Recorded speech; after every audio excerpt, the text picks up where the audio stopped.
Hi everyone, it's Ms.Alithia here, ready for another story time.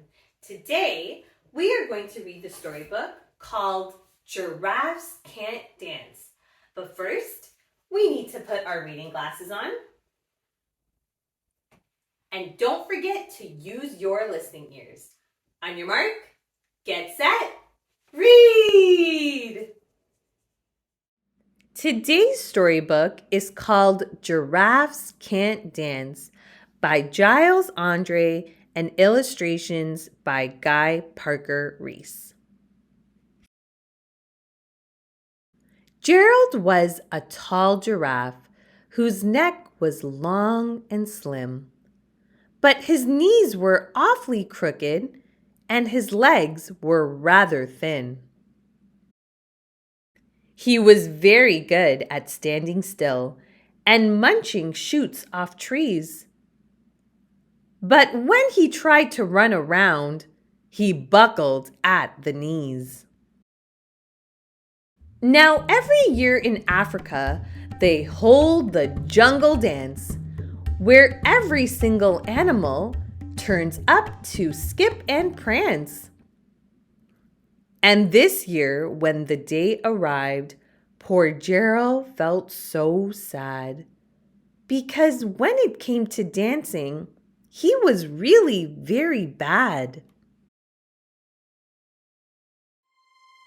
The warthogs started waltzing, and the rhinos rock and rolled.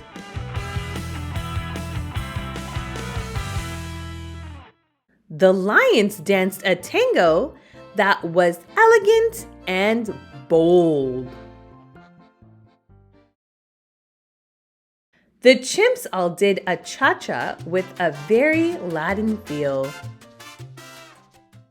And 8 baboons then teamed up for a splendid Scottish reel. Gerald swallowed bravely as he walked toward the floor. But the lions saw him coming, and they soon began to roar. "Hey, look at clumsy Gerald," the animals all sneered. "Giraffes can't dance, you silly fool. Oh, Gerald, you're so weird." Gerald simply froze up. He was rooted to the spot. "They're right," he thought. "I'm useless. Oh, I feel like such a clod." So he crept off from the dance floor and he started walking home. He never felt so sad before, so sad and so alone.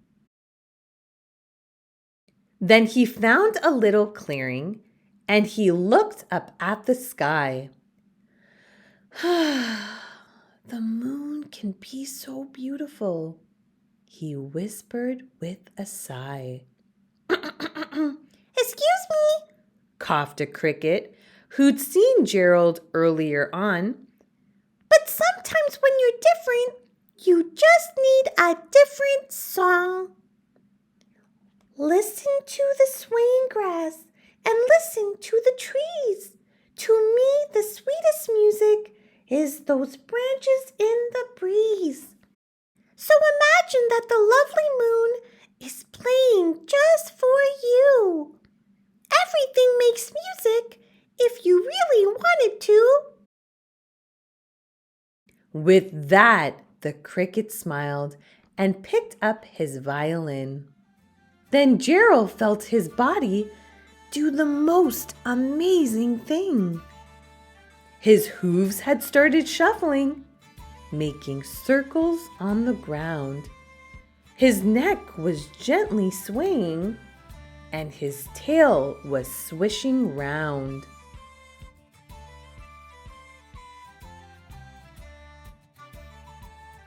He threw his legs out sideways and he swung them everywhere. Then he did a backward somersault and leapt up in the air. Gerald felt so wonderful. His mouth was open wide. I am dancing! Yes, I'm dancing! I am dancing! Gerald cried.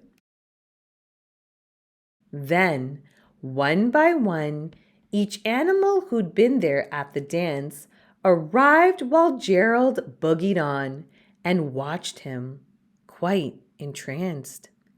They shouted, "It's a miracle! We must be in a dream! Gerald's the best dancer that we've ever seen!" How did you learn to dance like that? Please, Gerald, tell us how. But Gerald simply twirled around and finished with a bow. Then he raised his head and looked up at the moon and stars above. We all can dance, he said, when we find music that we love. The end. Thank you for listening to Giraffes Can't Dance by Giles Andreae and illustrations by Parker-Rees and read by Ms.Alithia. If you enjoyed listening to today's storybook, please like and subscribe for more. Have a happy day.